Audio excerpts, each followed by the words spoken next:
There's 80 stores approximately in New York. We have one, but this bill will potentially put hundreds of people out of a job in the middle of a recession with a law that does absolutely nothing to help animal welfare. It just doesn't make sense. Elizabeth Kunzelman is the Vice President of Legislative and Public Affairs for pet store retailer Petland.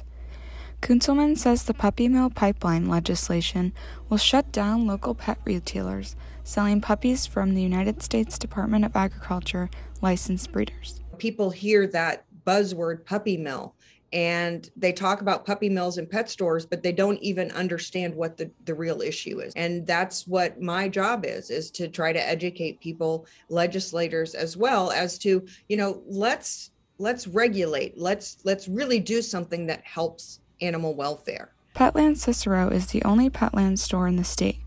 According to Kunzelman, the store is completely transparent about their breeders.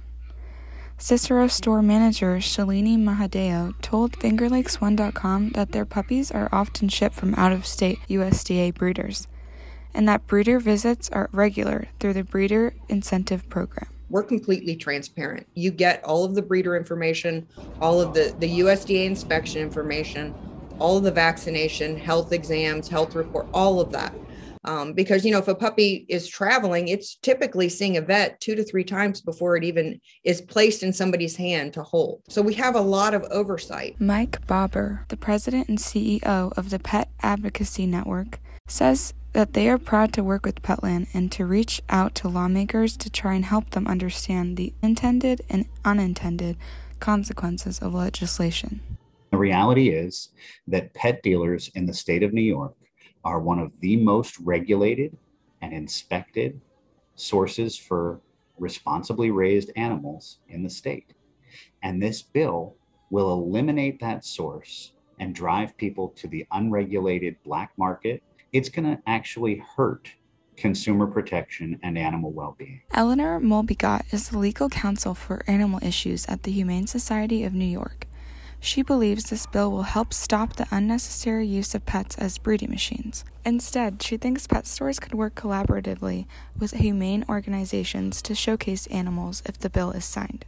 It would help to stop the unnecessary breeding and inhumane treatment of animals at puppy mills, and it also would promote adoptions of animals that need homes. According to Baumer, New York State currently has a warranty law that gives pet customers protection and recourse, that allows them to recoup veterinary costs and to work to make sure that they are made whole.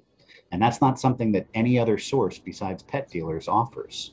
If this bill is signed, that protection will go away. According to Kunzelman, the government should encourage more transparency and regulations for breeders instead of punishing pet stores.